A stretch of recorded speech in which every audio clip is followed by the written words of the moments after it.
బోసురోడ్డులోని శ్రీ షిరిడి సాయిబాబా మందిరం 76వ వార్షికోత్సవాన్ని వైభవంగా జరిపారు. పెద్ద సంఖ్యలో భక్తులు పాల్గొని స్వామివారిని దర్శించుకున్నారు. పట్టణం బోసురోడ్డులోని షిరిడి సాయిబాబా మందిరం 76వ వార్షికోత్సవం మంగళవారం వైభవంగా జరిపారు. శ్రీ షిరిడి సాయిబాబా మందిర సేవా సమితి ఆధ్వర్యంలో జరిగిన వేడుకల్లో భక్తులు పెద్ద సంఖ్యలో పాల్గొన్నారు. భజన కార్యక్రమం చేశారు. తదుపరి అన్నప్రసాద వితరణ చేశారు. రాత్రి 7 గంటలకు తెనాలి పట్టణ వీధుల్లో మేళ తాళాలతో వైభవంగా సాయిబాబా ఊరేగింపును నిర్వహించారు.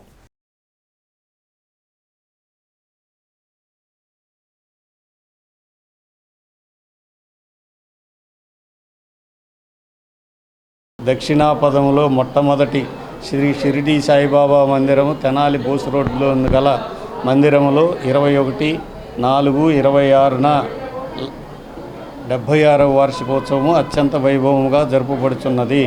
భక్తులు వేలాదిగా పాల్గొని భజన కార్యక్రమం నిర్వహించినారు. తదుపరి అన్నదాన కార్యక్రమం జరుపబడును. సాయంత్రం 7 గంటలకు బాబావారి ఊరేగింపు మేళతాళములతో అత్యంత వైభవముగా తెనాలి ప్రవీధుల్లో జరుపబడును. 1/5/2026న లక్ష మల్లెల పూజ జరుపబడును. కావున భక్తులందరూ విరివిగా పాల్గొనవలసినదిగా కోరుచున్నాము. షిరిడి కన్నా ముందు విగ్రహం అండి. దక్షిణాపథం కాదు, మొత్తం షిరిడి కన్నా కూడా. అందుకని మొదటి విగ్రహం చేసి ప్రతిష్ఠ చేసింది తెనాలిలో. అప్పటి నుంచి కార్యక్రమాలన్నీ సక్రమంగా జరుగుతున్నాయి.